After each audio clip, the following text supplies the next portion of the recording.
तरह से हमने एक पॉजिटिव नैरेटिव पर निर्भर किया, और जो एक सरकार या एक राजनीतिक दल की जिम्मेदारी होती है, दायित्व होता है कि उसकी भूमिका समाज में क्या रहनी चाहिए, उस दायित्व का पूरा ध्यान रखा गया। आज ज़्यादा समय नहीं बचा, मैं श्री राहुल गांधी से आग्रह करूंगा कि वो प्रेस वार्ता प्रारंभ करें। नमस्कार।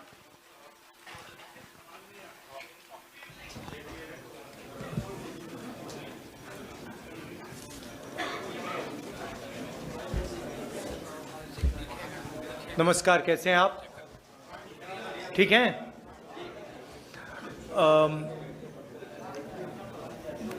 जैसे मैंने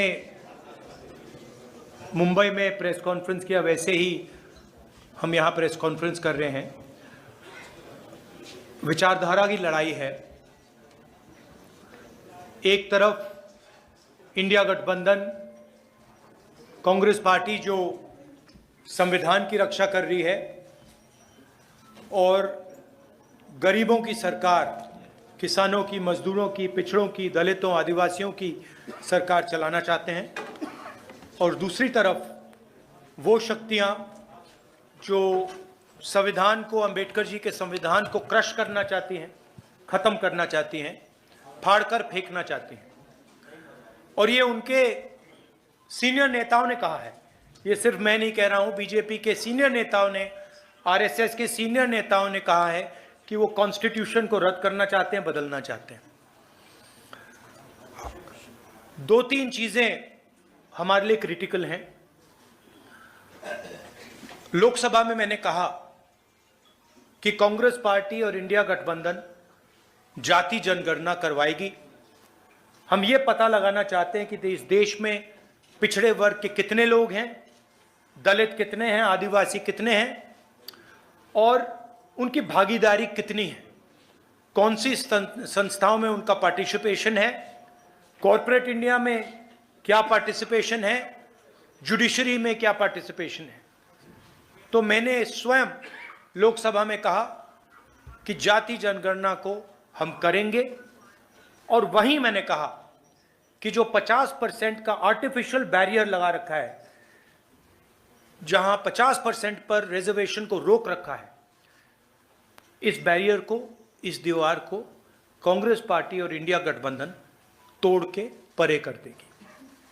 प्रधानमंत्री झूठ बोलते हैं और कहते हैं कि मैं रिजर्वेशन के खिलाफ हूं। मैं रिजर्वेशन के खिलाफ नहीं हूं, मैं रिजर्वेशन को 50% से ज्यादा बढ़ाना चाहता हूं। और मैंने लोकसभा में प्रधानमंत्री को कहा कि आप बढ़ाइए, मैंने प्रधानमंत्री जी को कहा कि आप जाति जनगणना कीजिए, हम आपको पूरा सपोर्ट देंगे, और प्रधानमंत्री ने मेरा जवाब तक नहीं दिया। तो ये रियलिटी है। झारखंड में हमारी स्ट्रैटेजी है, फाउंडेशन उसका, यहां भी हम जाति जनगणना करेंगे और यहां भी हम रिजर्वेशन को बढ़ाएंगे, इंक्रीज करेंगे। एसटी के रिजर्वेशन को 26% से 28%, एससी रिजर्वेशन 10% से 12%, ओबीसी रिजर्वेशन 14% से 27%। हम ये कोशिश कर रहे हैं। बीजेपी के लोग इसको रोकते हैं, इसको रोक रहे हैं, इसको आगे नहीं जाने दे रहे हैं। हमारा जो मेन प्रोग्राम है, और मैं हर भाषण में कह रहा हूं कि नरेंद्र मोदी जी देश का धन, जमीन, जल, जंगल 3-4 बड़े अरबपतियों को देते हैं। अदानी जी को धारा भी देने की कोशिश कर रहे हैं, 1 लाख करोड़ रुपए की जमीन है। झारखंड में अरबपतियों को माइन, जमीन, जल, जंगल देते हैं। हम गरीबों की सरकार चलाना चाहते हैं, हम अरबपतियों की सरकार नहीं चलाएंगे। फाउंडेशन हमारा महिला, हर महिला को बैंक अकाउंट में हर महीने 2,500 रुपए झारखंड की अगली सरकार देगी। ये हमारा फाउंडेशन है। झारखंड की हर महिला से कहना चाहता हूं, हर गरीब महिला से कहना चाहता हूं, जैसे ही हमारी सरकार आएगी, आपको बैंक अकाउंट में हर महीने 2,500 रुपए मिलेगा। फूड सिक्योरिटी बहुत बड़ा मुद्दा है। 7 किलो हर महीने हर व्यक्ति को हमारी सरकार देगी। और गैस सिलेंडर के जो दाम नरेंद्र मोदी की सरकार ने बढ़ा रखे हैं, उसको हम 450 रुपए का कर देंगे। स्वास्थ्य योजना, राजस्थान में हमने एक ऐतिहासिक स्वास्थ्य योजना लागू की थी। 25 लाख रुपए तक का वहां पे हेल्थ इंश्योरेंस था और बहुत सारे लोगों को फायदा हुआ। ऑपरेशन करवाना हो, हार्ट, पेट का, किडनी का, हार्ट का वाल्व बदलना हो, स्टेंट लगवानी हो, गरीब से गरीब व्यक्ति इस योजना का फायदा उठा सकता था। वही एक्सपीरियंस हम झारखंड के लोगों को देना चाहते हैं और इसीलिए हम झारखंड के लोगों के लिए स्वास्थ्य बीमा योजना, 15 लाख रुपए तक का हेल्थ केयर कवर, आप प्राइवेट अस्पताल में कोई भी सर्जरी करवा पाएंगे, चाहे वो दिल की हो, किडनी की हो, लिवर की हो, जॉइंट रिप्लेसमेंट हो। 15 लाख रुपए तक का जो बिल है, झारखंड की सरकार आपके लिए उसका पेमेंट दे देगी। किसानों के लिए धान की एमएसपी आज 2,400 रुपए प्रति क्विंटल है।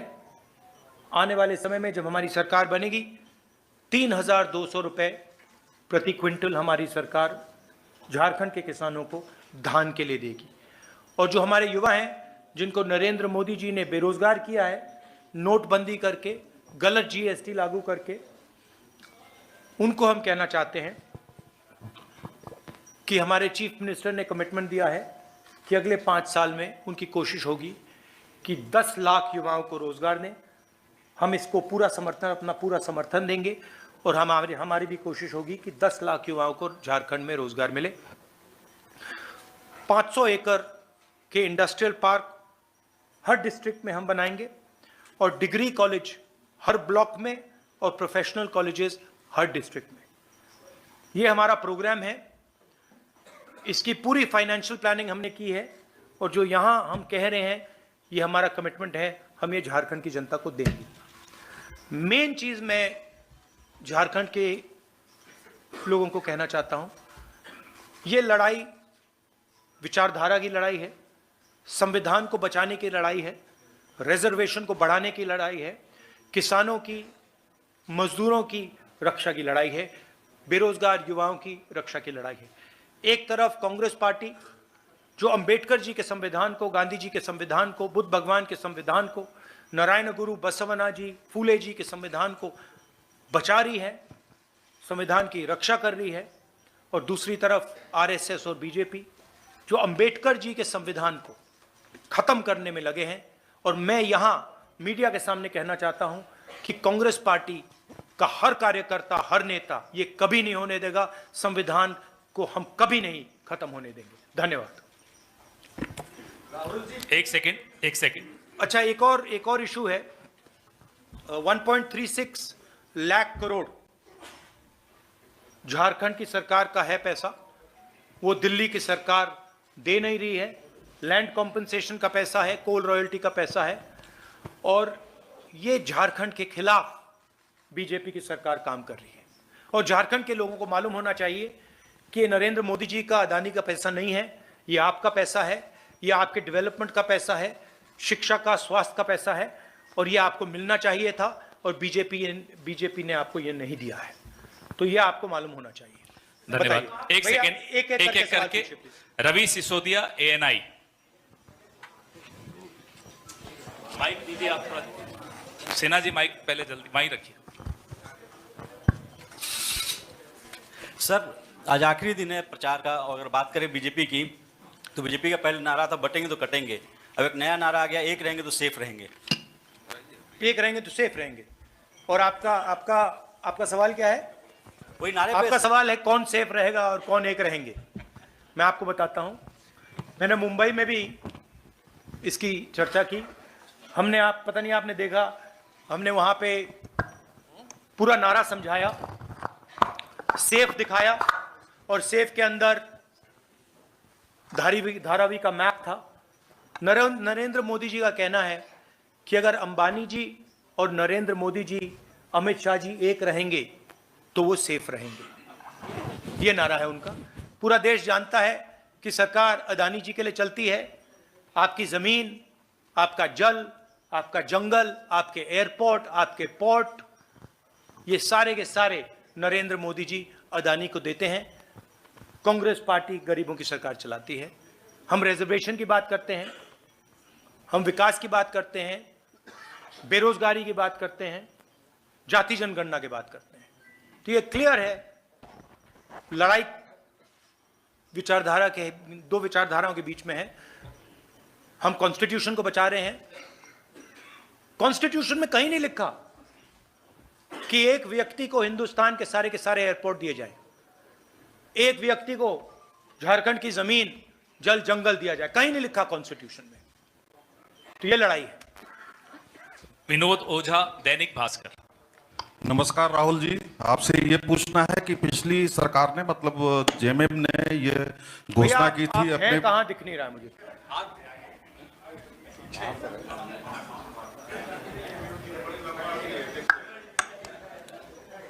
ये सबसे लंबे।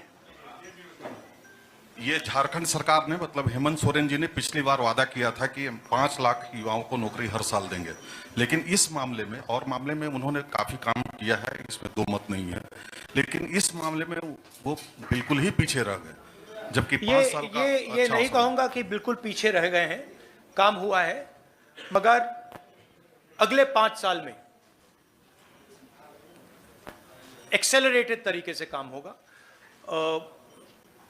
हमारी सरकार, सब लोग जानते हैं कि जो बीजेपी की सोच है वो आदिवासियों के खिलाफ सोच है।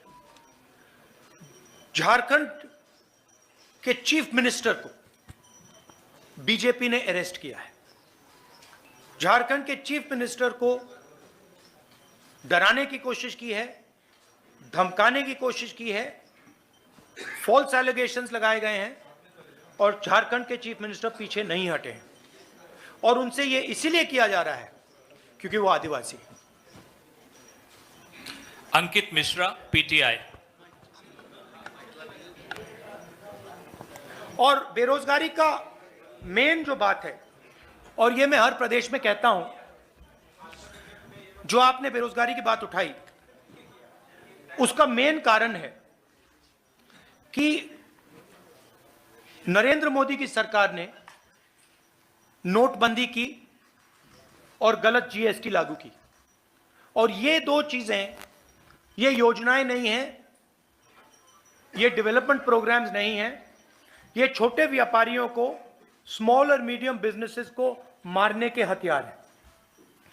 और ये नरेंद्र मोदी जी ने इसलिए किया है क्योंकि जो छोटे बिजनेस वाले हैं, छोटे व्यापारी हैं, स्मॉल मीडियम बिजनेस वाले जो इनोवेशन करते हैं, जो रोजगार देते हैं, वो खत्म हो जाएं और अदानी, अंबानी जैसे अरबपति चाइना का माल हिंदुस्तान में बेचें। तो ये नेशनल लेवल में इशू है और झारखंड की सरकार काम कर रही है, मगर माहौल बीजेपी के लोगों ने और पूरा स्ट्रक्चर बीजेपी के लोगों ने तोड़ रखा है। तो सच्चाई ये है कि हिंदुस्तान चाहे भी तो रोजगार पैदा करना आसान नहीं है, क्योंकि बैंक के दरवाजे स्मॉल और मीडियम बिजनेस के लिए बंद हैं, बैंक के दरवाजे अरबपतियों के लिए खुले हैं। 1 लाख करोड़ रुपया, 16 लाख करोड़ रुपया अरबपतियों का कर्जा माफ हुआ है। छोटे व्यापारियों का, किसान का 1 रुपया कर्जा माफ नहीं हुआ है। तो इसका मेन कारण यह है। मगर हमारे जो चीफ मिनिस्टर है झारखंड के, पूरा दम लगा के काम कर रहे हैं और हमारा पूरा सपोर्ट है उनके पीछे। अंकित मिश्रा, पीटीआई। भैया एक एक करके प्लीज। एक सेकंड, लाइन में अनुशासन से रहिए। भैया प्लीज। हेलो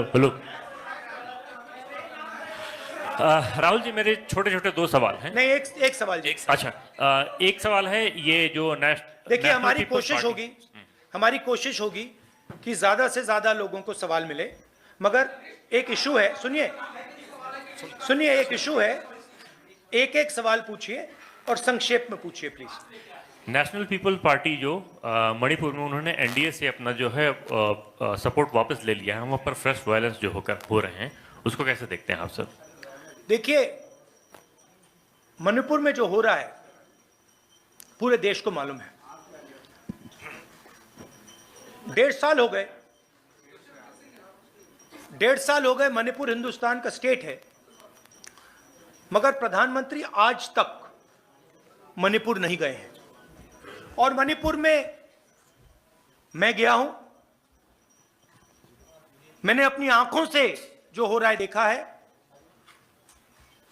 हमारी पूरी सपोर्ट है।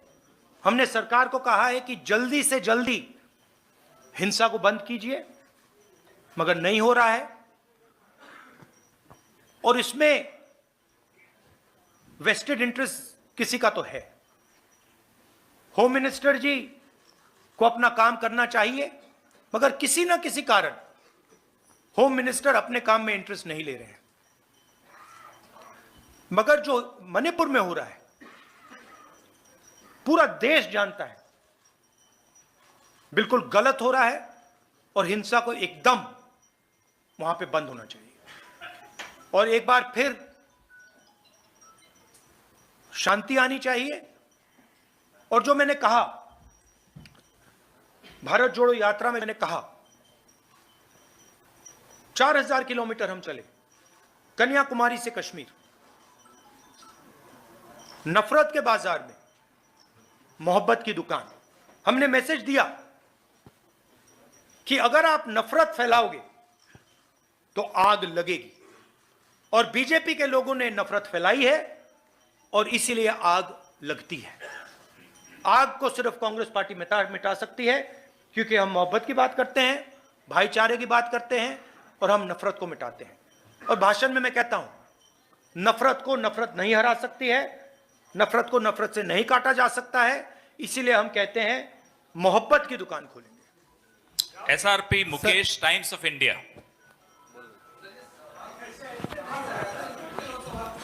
सर, महागठबंधन की सरकार बनती है तो जैसा आपने बताया कि जो योजना है वो फ्री की जो योजना है उसके लिए यदि केंद्र फंड नहीं करती है तो ऐसे में तो आम जन पे ही लोड पड़ेगा, तो आप पैसा कहां से लाएंगे? नहीं, सबसे पहले ये फ्री की योजना नहीं है, ये न्याय की योजना है। अगर आप जब अंबानी जी को, अदानी जी को 16 लाख करोड़ रुपया दिया जाता है तो मीडिया में कोई नहीं कहता कि ये फ्री की योजना है, तब आप कहते हो विकास की योजना है, विकास हो रहा है, देखो देखो अदानी जी का 16 लाख करोड़ रुपया माफ हो गया, देखो कैसा विकास हो रहा है। आप कहते हो, आप लोग कहते हो, मैं नहीं कहता हूं। और जब महिलाओं को हम लाखों रुपए नहीं, 2500 रुपए, 3000 रुपए देते हैं तो आप कहते हो फ्री की योजना है। क्यों? या तो आप कहिए कि वो भी फ्री का है, या फिर आप कहिए ये भी विकास की योजना है। पहली बात यह है। दूसरी बात, झारखंड के पास भी पैसा है, यह नहीं है कि झारखंड के पास बजट नहीं है। उस बजट से हम अपनी योजनाएं चलाएंगे। मगर हमने सरकार से विनती की है कि जो झारखंड का पैसा आपके पास पड़ा हुआ है वो पिछड़ों का पैसा है, दलितों का है, आदिवासियों का है, किसानों का है, मजदूरों का है, वो वापस दीजिए। वो आपका नहीं है तो वापस दीजिए। और उस पैसे का भी हम प्रयोग करेंगे, हम दबाव डालेंगे। मैं पार्लियामेंट में बोलूंगा कि झारखंड का पैसा भेजिए और उसका भी प्रयोग होगा। मगर ये जो आप कहते हैं फ्री की योजना, ये गलत शब्द है और मैं इसको सच बोलूं तो थोड़ा डिसरिस्पेक्टफुल है, क्योंकि आप अदानी को फ्री नहीं बोलते हो और जब हम किसानों का कर्जा माफ करते हैं तो कहते हैं फ्री। हम मजदूरों को की मदद करते हैं, मनरेगा करते हैं, का पैसा देते, कहते हो फ्री। फ्री नहीं है। I am Mukesh from Times of India. You talk about caste census, but in 2011 there was a survey about this, and even BJP says that Congress doesn't have any blueprint. Do you have any blueprint if you do a caste census? How will? What? What's your question? आप caste census की बात कर रहे हैं, BJP कहती है कि कांग्रेस के पास कोई ब्लूप्रिंट नहीं है अगर कास्ट सेंसस हो भी जाए कि कैसे रिजर्वेशंस को उसको बढ़ाएगा. Do you have any blueprint for that? So first of all, UP and Congress came out with the idea of a caste census. And I consider it a mistake that we did not implement it then. I consider it a mistake. We have a government in Telangana and we have a government in Karnataka. We are doing a detailed exercise, a public exercise, where we are having a conversation with different stakeholders in Telangana, and we are preparing the questions of the caste census through a public discussion. We have a very clear vision for the caste census, and I guarantee you that when we implement the caste census, which we will do, as I have committed in the Lok Sabha, and we will do in Jharkhand, it will be a huge step in the transformation and the development of this country. What is the blueprint and what is the idea? It's a beautiful idea. The idea is that today, 50%, approximately 50% of our population is from the OBC community. Approximately 15% is from the tribal, from the Dalit community, who have been disrespected for thousands of years, who have been called untouchables for thousands of years. And then there is the Adivasi community, 8%, who the BJP is trying to call Vanvasis. They are not Vanvasis, they are Adivasis, right? Now, the problem is that these people do not have access to power. In fact, if I look at my media friends, look at the media companies, look at the owners of the media companies, there are no Adivasis, there are no Dalits, there are no backward caste people. It's the same in the judiciary, it's the same in the government. You look at all the senior positions in the government, you will not find an Adivasi, you will not find a Dalit, you will not find a backward man or woman. Right?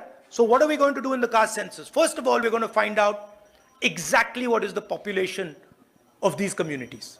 What is the population of Dalit community, tribal communities, OBC communities, different communities within these communities.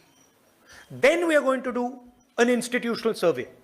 So then we are going to say, okay, now what is the participation of these people in the government of India, in the institutions of India, in institutions like the Fourth Estate, media, corporate India. We're going to check, where are these people?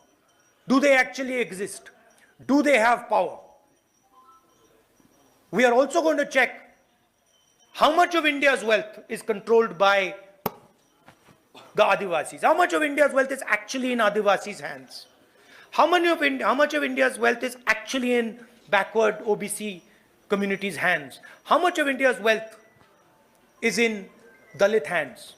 And then we will have a blueprint. We will have what in the 21st century is called gold data. We will have the data with which to make accurate, precise decisions.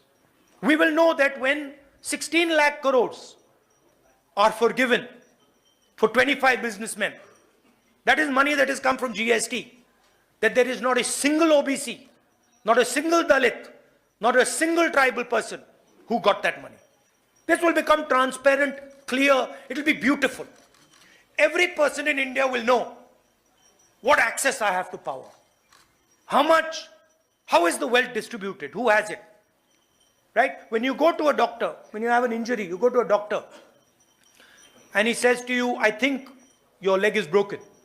Let's do an X-ray. What is he doing? He's getting data on your leg. He's checking, is there actually a break? Where is that break? And then once he's seen the break, he can apply medicine, he can do treatment. Caste census is going to give us the data to think about development in India effectively. And we have spent hours and hours and hours and hours coming out with a blueprint. We have it. So, and the BJP people, The BJP people have no idea even how to do this, even if they wanted to do it. Rahul ji, मैं नीतीश संजय हूँ India Ranjan, TV follow से। up. Rahul ji, Sanjay Ranjan. Sorry main बात हिंदी में, क्योंकि मैंने अंग्रेजी में सवाल अंग्रेजी में पूछा था, तो मैंने अंग्रेजी में बोल दिया, हिंदी में भी बोलना है। नहीं चलेगा, बोलना है। देखा ना आपने वो थोड़ी मतलब मीडिया वाली बदमाशी शुरू कर दी। एनडीटीवी के हो? एनडीटीवी हाँ वही था, एनडीटीवी है। पकड़ लिया देगा? नहीं, एनडीटीवी नहीं चाहता कि मैं हिंदी में बोलूं। जाति जनगणना की बात अंग्रेजी में बोलिए। नहीं, देखिए, इन्होंने हमसे पूछा कि जाति जनगणना का ब्लूप्रिंट क्या है, तो मैं बताना चाहता हूं। देखिए, तेलंगाना में और कर्नाटक में हमारी सरकार है, और वहां पे हम जाति जनगणना के कॉन्सेप्ट को डेवलप कर रहे हैं। तेलंगाना में हम जनता के साथ डिस्कशन करके जो हमारे कास्ट सेंसस में सवाल जाएंगे, वो सवाल हम डेवलप कर रहे हैं, और बहुत बेहतरीन सजेशंस आ रहे हैं, जनता से आ रहे हैं, और हम लाखों लोग से डिस्कशन कर रहे हैं। जाति जनगणना का आइडिया मैं आपको बताना चाहता हूं, झारखंड के युवाओं को बताना चाहता हूं। देखिए, हिंदुस्तान में कम से कम 50% पिछड़े वर्ग के लोग हैं। कोई जानता नहीं कितने हैं, और जो पिछड़े वर्ग के युवा हैं, मैं आपसे बात कर रहा हूं, आपकी आबादी कोई जानता नहीं है, आपकी भागीदारी भी कोई जानता नहीं है। दलित 15% है, आपकी आबादी लोग जानते हैं, मगर आपकी भागीदारी कोई नहीं जानता। आपका पार्टिसिपेशन कितना है, पावर स्ट्रक्चर में आप कितने लोग हो, कोई नहीं जानता। आदिवासी 8%, बीजेपी आपको वनवासी कहती है, इंसल्ट है, अपमान है आपका। आप 8% आपकी आबादी, भागीदारी कोई नहीं जानता। मगर जब मैं मीडिया के मित्रों को देखता हूं, कॉर्पोरेट इंडिया को देखता हूं, जुडिशरी को देखता हूं, प्राइवेट अस्पताल, प्राइवेट यूनिवर्सिटी, प्राइवेट कॉलेजेस, इनके मालिकों की लिस्ट देखता हूं, मुझे ना कोई आदिवासी दिखता है, ना कोई दलित दिखता है, ना कोई पिछड़े वर्ग का दिखता है। मीडिया के आप सबसे बड़े पत्रकारों की लिस्ट निकालिए, एंकर्स की लिस्ट निकालिए, वहां आपको आदिवासी नहीं मिलेगा, दलित नहीं मिलेगा, पिछड़े वर्ग का कोई नहीं मिलेगा। तो सवाल यह है कि 73% दलित आदिवासी पिछड़े लोग हैं, और इनका हिंदुस्तान के पावर स्ट्रक्चर में कितनी जगह है, कितना पार्टिसिपेशन है, इस सवाल का हम जवाब निकालना चाहते हैं। मैं जानता हूं कि नरेंद्र मोदी जी ने 20-25 अरबपतियों का 16 लाख करोड़ रुपया कर्जा माफ किया है, और मैं यह भी जानता हूं कि अगर हम उन कंपनीज के मालिकों की लिस्ट निकालें, उनकी सीनियर मैनेजमेंट की लिस्ट निकालें, जिन लोगों को करोड़ों रुपए की सैलरी मिलती है, उस लिस्ट में आपको एक दलित नहीं मिलेगा, एक आदिवासी नहीं मिलेगा, एक पिछड़ा वर्ग का व्यक्ति नहीं मिलेगा। मतलब हिंदुस्तान का उसमें रिप्रेजेंटेशन है ही नहीं। इसलिए हम जाति जनगणना की बात कर रहे हैं। इसलिए मैंने पार्लियामेंट हाउस में प्रधानमंत्री के सामने कहा कि देखिए, हम करेंगे, हम पता लगाना चाहते हैं कि 73% के पास कितनी भागीदारी है, कहां कहां हैं ये लोग। मनरेगा की लिस्ट में मिलते हैं, मजदूरों की लिस्ट में मिलते हैं, लाइन लगी हुई है। हम पता लगाना चाहते हैं हिंदुस्तान के पावर स्ट्रक्चर में कहां है। जाति जनगणना का यह कॉन्सेप्ट है, और यह क्रांतिकारी कॉन्सेप्ट है। इससे हिंदुस्तान की राजनीति हमेशा के लिए बदल जाएगी। क्यों बदलेगी? क्योंकि 21वीं सदी डेटा की सेंचुरी है। डेटा जो 20th सेंचुरी में तेल काम करता था, उसको ब्लैक गोल्ड कहते थे, अब डेटा वो काम करेगा। ये सोने से भी मतलब कीमती चीज है। हम देश का डेटा निकालना चाहते हैं, हम पता लगाना चाहते हैं कि इन संस्थाओं में ओबीसी कितने, दलित कितने, आदिवासी कितने। हम पता लगाना चाहते हैं कि हिंदुस्तान में जो धन है, जो जीएसटी है, वो कहां जा रहा है, किसके हाथ जा रहा है। सिर्फ अरबपतियों के हाथ जा रहा है या गरीबों के हाथ जा रहा है, किसानों के हाथ जा रहा है, और ये कौन है। तो एक प्रकार से मैंने कहा, आप डॉक्टर के पास जाते हो, डॉक्टर एक्सरे लेता है, आपकी हड्डी का एक्सरे लेता है। वो क्या है? वो डेटा है कि भैया फ्रैक्चर है, कहां कहां फ्रैक्चर है। ये हम जाति जनगणना से करना चाहते हैं। जाति जनगणना का कॉन्सेप्ट मैं आपको बताता हूं, और जो ओबीसी युवा हैं, दलित, आदिवासी युवा और गरीब जनरल कास्ट के युवा, ये आपके लिए जरूरी है। माइनॉरिटीज के युवा, ये आपके लिए जरूरी है, समझना जरूरी है।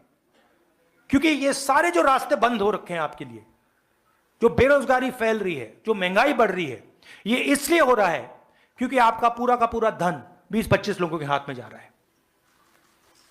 छोटे व्यापारी, जैसे मैंने भी बोला, छोटे व्यापारी जो देश को रोजगार देते हैं, खत्म किए जा रहे हैं। तो ये हमारा लक्ष्य है। जाति जनगणना के बाद हर आदिवासी युवा को पता लग जाएगा कि हिंदुस्तान के पावर स्ट्रक्चर में आदिवासी कहां है। हर दलित को, हर पिछड़े वर्ग के व्यक्ति को पता लग जाएगा कि हिंदुस्तान के पावर स्ट्रक्चर में मेरा भाई कहां है, मेरा पिछड़े वर्ग का कौन कौन कहां है, सब ट्रांसपेरेंट हो जाएगा। और उसके बाद हम सचमुच में डेवलपमेंट की बात कर सकेंगे। उसके बाद हम सचमुच में एक नए तरीके से हिंदुस्तान में विकास ला पाएंगे।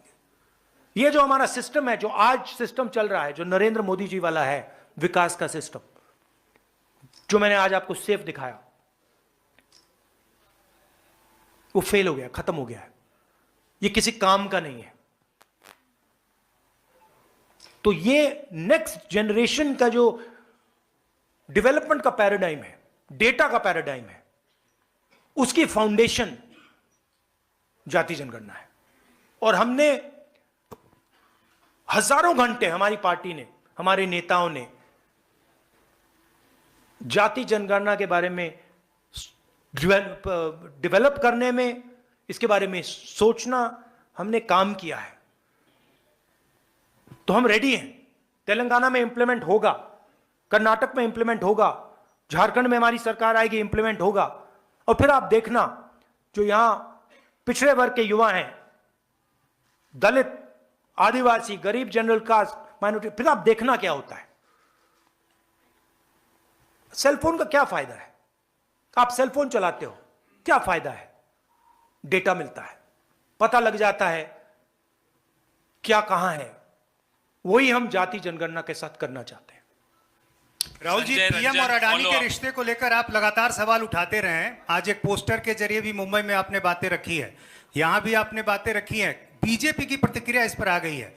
बीजेपी ने कहा है कि अभी हाल ही में तेलंगाना में रेवंत रेड्डी की सरकार ने करोड़ों रुपए के निवेश करवाए अडानी से। इससे पहले तमाम दूसरे कांग्रेस शासित जो राज्य हैं वहां भी निवेश होते रहे। 1993 में चिमन भाई पटेल की सरकार के समय 10 रुपए स्क्वायर मीटर की दर से मुंद्रा पोर्ट के लिए जमीन दी गई। हाँ। तो जब खुद देखिए, आपके मुख्यमंत्री आपके शासित राज्यों में अडानी से आप सहयोग ले रहे हैं, तो फिर ये सवाल आप बार बार क्यों उठाते हैं? मैं बताता ये हूं, बीजेपी मैं पूछ बताता रही हूं, मैं बताता हूं। ये आपका अच्छा सवाल है। देखिए, एक चीज होती है ड्यू प्रोसेस, ठीक है। ड्यू प्रोसेस को फॉलो करना और ड्यू प्रोसेस को तोड़ना दो अलग चीजें हैं। मुंबई एयरपोर्ट जिसका था, उस पर सीबीआई की इंक्वायरी होती है, ईडी का प्रेशर लगता है, इनकम टैक्स डिपार्टमेंट आता है, उसको डराकर धमकाकर उससे एयरपोर्ट छीनकर अदानी को दिया जाता है। हिंदुस्तान के जो बाकी एयरपोर्ट्स हैं, दूसरे बिजनेसेस को कहा जाता है कि तुम टेंडर नहीं करोगे, उनको परे कर दिया जाता है। ये लोग आते हैं हमारे पास, हमें बताते हैं एयरपोर्ट दे दिए, पोर्ट्स दे दिए, धारावी 1 लाख करोड़ रुपए की जमीन